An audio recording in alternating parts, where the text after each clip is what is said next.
1971 সালে বাংলাদেশ স্বাধীন হবার পর 1970-এর নির্বাচনে জয়ী প্রাদেশিক ও কেন্দ্রীয় সংসদের নির্বাচিত সদস্যদের নিয়ে গঠিত হয় গণপরিষদ।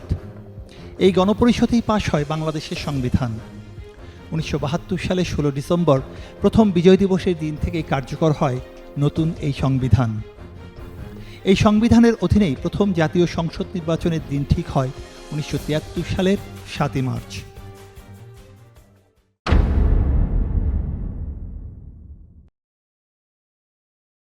নতুন সংবিধান অনুসারে 300 আসনে হয় সরাসরি নির্বাচন। সেই নির্বাচনে আওয়ামী লীগ 300টি আসনের মধ্যে 293টিতে জয় পায়।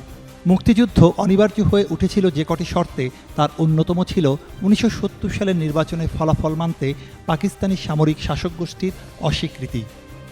মাত্র 16 মাসের মাথায় 1973 সালের 7 মার্চে অনুষ্ঠিত প্রথম জাতীয় সংসদ নির্বাচনেই গণতন্ত্রের সেই আকাঙ্ক্ষাকে অঙ্কুরে বিনষ্ট করে শেখ মুজিবের আওয়ামী লীগ।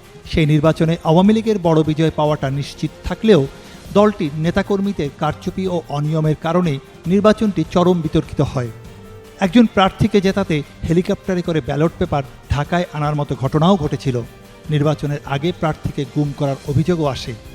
নির্বাচনের আগে ও পরে খুন হয় একাধিক মানুষ। প্রথম সংসদে বিরোধী দল প্রসঙ্গে শেখ মুজিবুর রহমান বলেছিলেন, যে সংসদে বিরোধীরা 10টি আসন পায় না, সে সংসদে কোনো বিরোধী দল নেই।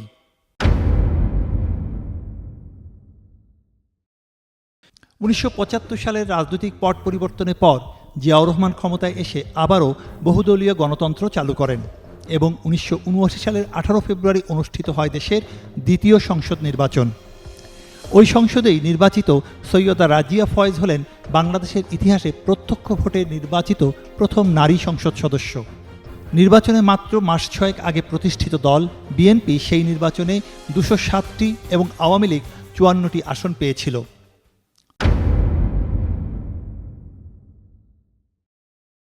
এই নির্বাচনে অংশ নেওয়া নিয়েই সে সময়ের আওয়ামী লীগ সভানেত্রী শেখ হাসিনা বলেছিলেন, এই নির্বাচনে যারা অংশ নেবে তারা জাতীয় বেঈমান। এই মন্তব্যের দুদিন পরই নির্বাচনে অংশ নেয়ার ঘোষণা দিয়ে 1986 সালের 7 মে অনুষ্ঠিত সেই নির্বাচনে 76টি আসন পায় আওয়ামী লীগ। জাতীয় পার্টি 153টি আর জামায়াতে ইসলামী পায় 10টি আসন। বিএনপি এই নির্বাচন বর্জন করে। এই সিদ্ধান্তের মধ্য দিয়েই আপসহীন নেত্রী হিসেবে পরিচিতি পান বেগম খালেদা জিয়া।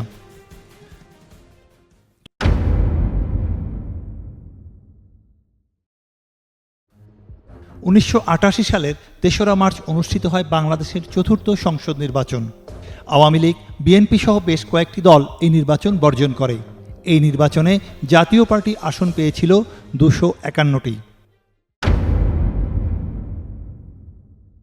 গণ আন্দোলনের মধ্য দিয়ে এরশাদের পতনের পর সে সময়ের প্রধান বিচারপতি শাহাবুদ্দিন আহমেদকে প্রধান উপদেষ্টা করে গঠিত তত্ত্বাবধায়ক সরকারের অধীনে 1991 সালের 27 ফেব্রুয়ারি অনুষ্ঠিত হয় বাংলাদেশের পঞ্চম জাতীয় সংসদ নির্বাচন। সে নির্বাচনে বিএনপি 140টি, আওয়ামী লীগ 88টি এবং জাতীয় পার্টি 35টিতে জয়ী হয়।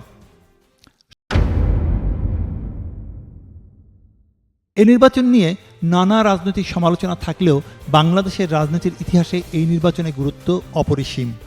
1996 সালে 15 ফেব্রুয়ারি অনুষ্ঠিত এই নির্বাচন আওয়ামী লীগ ও জামাতে ইসলামী সহ অধিকাংশ বিরোধী রাজনৈতিক দল বর্জন করেছিল।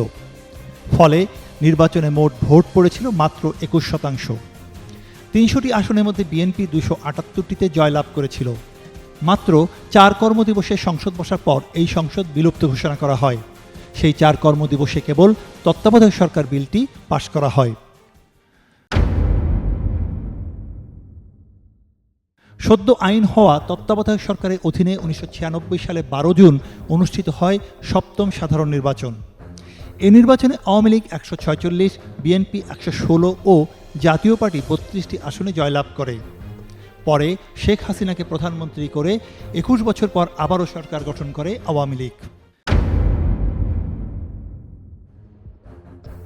8ম সংসদের ভোট গ্রহণ হয় 2001 সালের 1 অক্টোবর।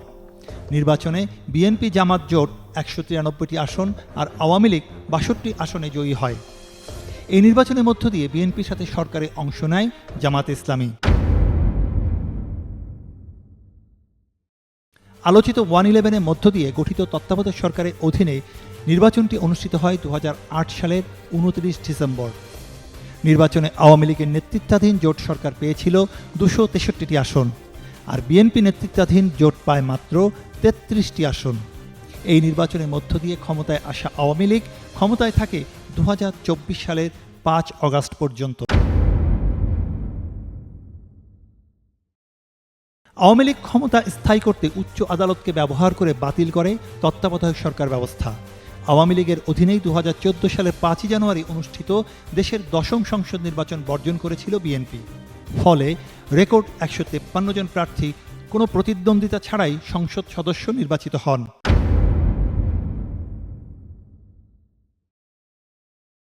রাতের ভোট নামে পরিচিতি পাওয়া বাংলাদেশের ইতিহাসে একাদশ জাতীয় সংসদ নির্বাচন অনুষ্ঠিত হয়েছে 2018 সালের 30 ডিসেম্বর।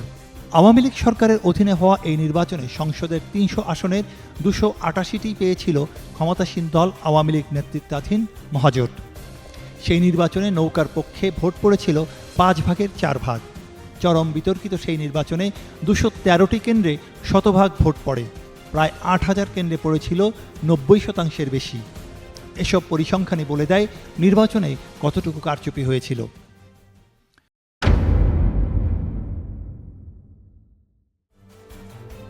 2024 সালে 7 জানুয়ারি দ্বাদশ জাতীয় সংসদ নির্বাচন অনুষ্ঠিত হয়। 300টি আসনের মধ্যে বাংলাদেশ আওয়ামী লীগ 223টি আসনে জয়ী হয়। জুলাই গণ অভ্যুত্থানের মধ্য দিয়ে 2024 সালে 5 অগাস্ট প্রধানমন্ত্রী শেখ হাসিনা ও তার মন্ত্রিসভা পদত্যাগ করে দেশ ছাড়ার পর রাষ্ট্রপতি মোহাম্মদ শাহাবুদ্দিন চুপ্পু 6 অগাস্ট জাতীয় সংসদ ভেঙে দেন। বাংলাদেশের ইতিহাসে ষষ্ঠ সংসদের পর দ্বাদশ জাতীয় সংসদের মেয়াদ দ্বিতীয় সর্বনিম্ন।